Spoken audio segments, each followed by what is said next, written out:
Hi, welcome back to the channel. I'm Michelle, and today I'm going to be sharing my 2024-2025 family subjects. So if you're new to my channel, I have a daughter who will be in 6th grade. She's 11 years old. I have a 7-year-old daughter who's doing 2nd, 3rd grade level work, and my 4-year-old son who's doing pre-K level work.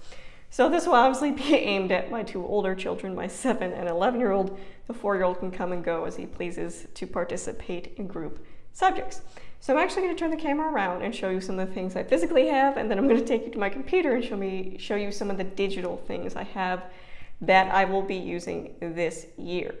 So first I'm going to show you the physical copies of things I have for group subjects. So we'll be doing art every week. And we've done art in the past. We've done hardcore art, we've done atelier art, but I want to make, especially since we're getting into 6th grade, a more effort to do it on a weekly basis. And this is what I chose. I saw these on Arlene and Company. She did a flip through of these. I'll link it down below. So I got the 6th, this is the 6th grade, 7th and 8th grade. They very much remind me of the hardcore art books we've used in the past.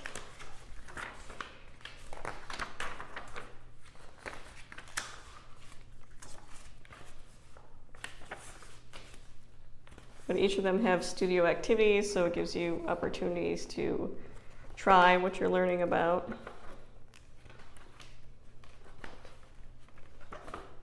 And I did get the teacher manuals for all the books as well, and I just got them from Thrift Books. I think the most expensive one was probably $15, and that was a teacher edition. But I do think because this is middle school that having the teacher edition would be beneficial.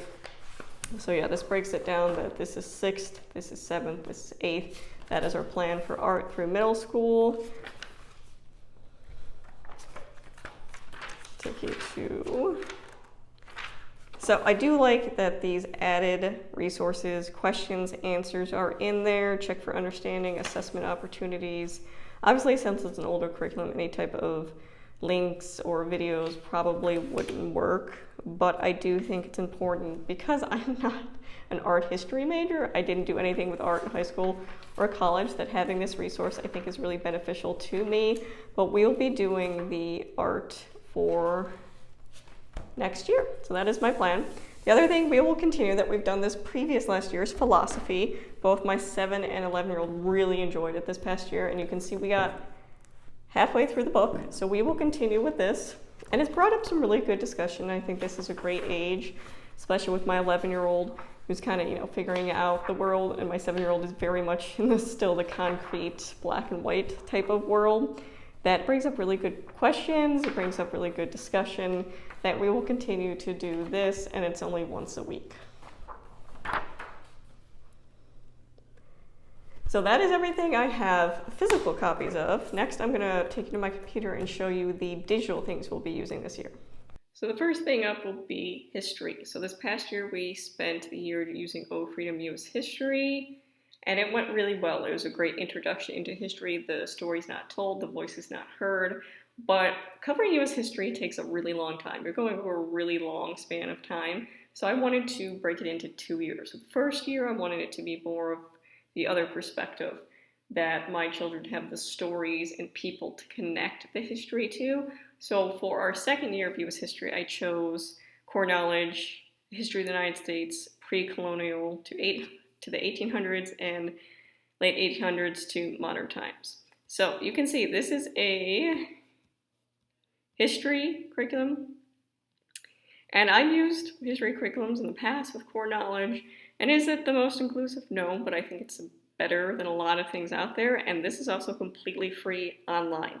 So I think that's a big benefit too. You can, of course, buy these in a homeschool set online. I've chosen not to do that. I always put the student readers either on my big MacBook desktop and we read it together, and I put the teacher reader on my Samsung tablet, or I'll put the student readers on my kids' Amazon tablet. Because we're doing history again with both my 7 and 11-year-old, I will put this on the big Mac desktop, which is pretty much the size of a TV, so we can read through the information there. But I think it'll go really well because we've talked about brief parts of history already, that this will just be layering on what we know. And I have a feeling core knowledge will bring in things that O Freedom didn't touch upon or go into detail on. So that is my plan with US history. Another thing we will be doing is core knowledge science. So we will be doing 5th grade core knowledge science, and that's just because we did an extended unit of the human body. You can see that every grade level in core knowledge science has a specific unit on the human body. So we've done the K through 5th grade human body, and we've actually done human hormones and reproduction, which I think is an excellent resource for those looking for puberty or sexual reproduction. This is a great resource to use, completely free, better than a lot of things you're going to find out there. So we will be talking about investigating matter, energy, matter, and ecosystems, modeling Earth systems, astronomy, protecting the Earth's resources. We will skip this one because we've already done it. And then once we finish this, because I do not predict that the first 4 units are going to take us all year. We do science 2 times a week on Thursday and Friday. We will go into the computer units. We started the computer units this past year, and we got K through 3rd grade, or I believe 1st through 3rd grade done. So once we finish with protecting Earth's resources, we will move into 4th grade computers, which I can bring up here real quick, and continue or finish out the year using the computer units. So yeah, we will start with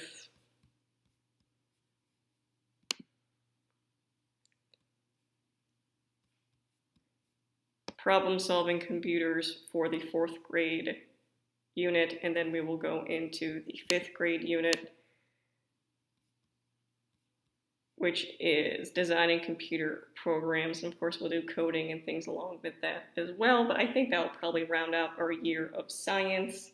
So you can see I utilize a lot of core knowledge. I think it's a great resource. I think it's well researched. I think it brings in a lot of different techniques and ideas for you to use. Is it written for a classroom setting? Yes. Is it adaptable to a homeschool setting? Yes. You just have to be able to read some. So next, I'm going to talk about social justice. So we're going to be doing 2 things for social justice this year. First, we are going to start out with the Mint and Bloom election study. So this recently came up. It was in the newsletter that they'll be releasing for free in their freebie section in their newsletter, a election unit study leading up to the actual election. And I think this is a great idea because I was definitely struggling with how to broach this subject with my kids, especially since we have spent so much time talking about social justice. It's a core subject in our homeschool. And this past year, we've talked about, the history of the United States. I'm going to be completely honest, kind of embarrassing explaining to my kids where we are right now with the presidential election and that these are our options and what's really happening with the government. So I really like that Mint and Bloom, especially for free, giving this resource out to help those that are struggling with how to talk with our kids about this and not, end up in a tiny little anxious ball in the corner. So this is an art-based lesson set, and just like we did Power the People for Mint and Bloom last year, I predict it will go really well. These are the books, and I'll show you these in a minute because I did pick some of these up. It has some YouTube links, an activity, goes over the candidates. So they will be releasing sections of this throughout the year leading up to election. And I think this is a perfect to do starting in August when we start leading up to the election. That's what we're going to be doing for the social justice unit. So I'm going to show you the books associated with that really quick. So I'm going to talk about the books for the election study. So this is the one we own already that I bought in the past, and we did reference this past year when we were doing parts of United States history, but it goes over what the government is, what does it look like, how does the government work, how do you run for political office, how does voting work, what does the president do, what happens in Congress, what is the Supreme Court, who else works in the government, and what can I do? So like I said, we've referenced this already this past year, but I think we'll be bringing it out again for this specific election study. So the books recommended by Mint and Bloom. So I did get some of them from my library. The first one was The Next President, The Unexpected Beginnings and the Unwritten Future of American Presidents. I thought this was a really cool book. So So it kind of gives you a timeline of the presidents, but in an interesting way that when this president was alive, what were the other presidents or future presidents doing? I think that's a really interesting perspective because in one of them it talks about when this president was in office, 9 other presidents were already alive. So it talks about little snapshots in here and gives you information about specific presidents. I thought that was pretty interesting. But you're given this timeline that takes you through the presidency. And I thought this one was really interesting because I'm an animal person. And this snapshot were different animals in the White House. And my favorite, of course, is the raccoon. But it takes you through the timeline. And then in the end, it really kind of positions itself as who's the next president, meaning that anybody could be the next president, that most likely the next president in the future is a child right now, which is aimed at children reading this book. So I thought that was really cool, and that's aimed at the elementary. There's another one, Ken Jennings Jr. Genius Guides, the U.S. Presidents. I didn't get that one, my library didn't have it. And again, I don't know if these books will be repeated throughout the entire unit study or just these specific sections, so I didn't want to purchase anything yet. The next one would be the middle school choice, which is Fault Lines in the Constitution, the graphic novel, the framers, their fights, and the flaws that affect us today. This, I started looking over this last night, is a really cool option. And this is one I would actually consider purchasing. So again, it's in graphic novel format, but it explains, let's see if I can get the table of contents. There we go. So, how bills become, or more likely don't become law.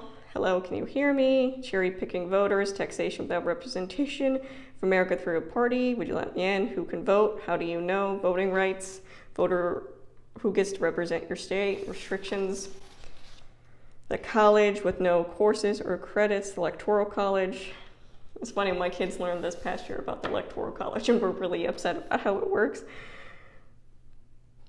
What can the president really do? Who's running America? Emergency at war, emergency powers. So I think this is a really good, informative book, and it will definitely be aimed at my older child, especially since she likes graphic novels a lot. But I think this is a great way to bring in specific information. So we have that one, and then the other one, which is aimed at secondary, so I would assume more high school, is this Votes of Confidence, a Young Person's Guide to American Elections.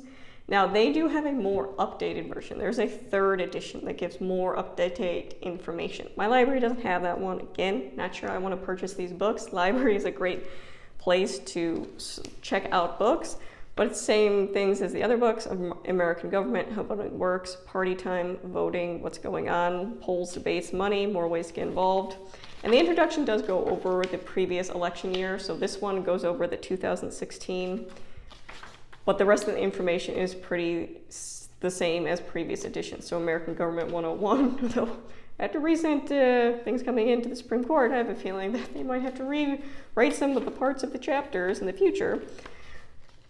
But this is, again, aimed at that secondary level. And it tells you what to read out of there, and it's usually just a chapter or 2. So the election study will take us through the beginning, obviously up to the actual election. And then after that, for social justice, I want to use the Core Knowledge Language Arts unit. And I believe this is for 6th grade, if I remember correctly. The Blessings of Liberty.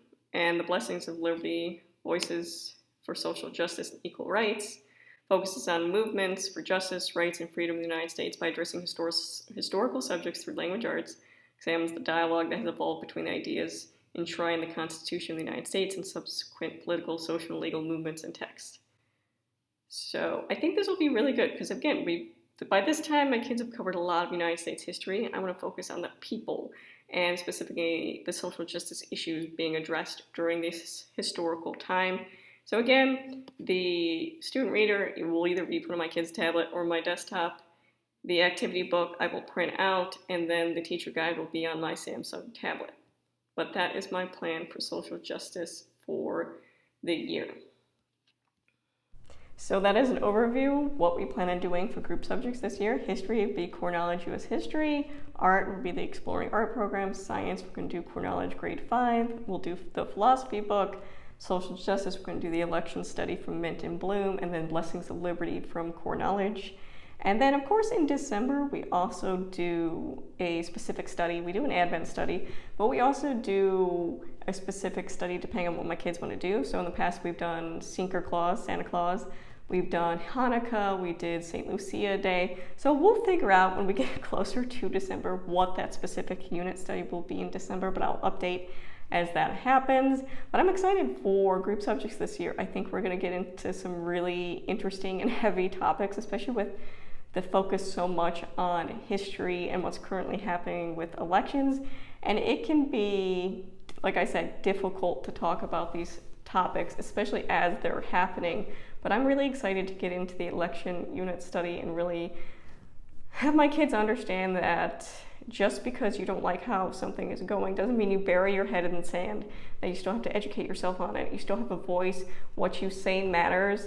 So that's really where the power lies, that we don't have a lot of control over the situation, but there are certain things we control, and our voice is one of them, that if we don't like something, we stand up for it, and we stand up for social justice issues, which is an overwhelming theme in our home school. So I'm really trying to frame it in that way instead of the anxiety-ridden, oh my God, what's going to happen with the election, to focus it as this is what's going on. This is real life history happening right here that you're a part of, and you will have a say in what happens in the future.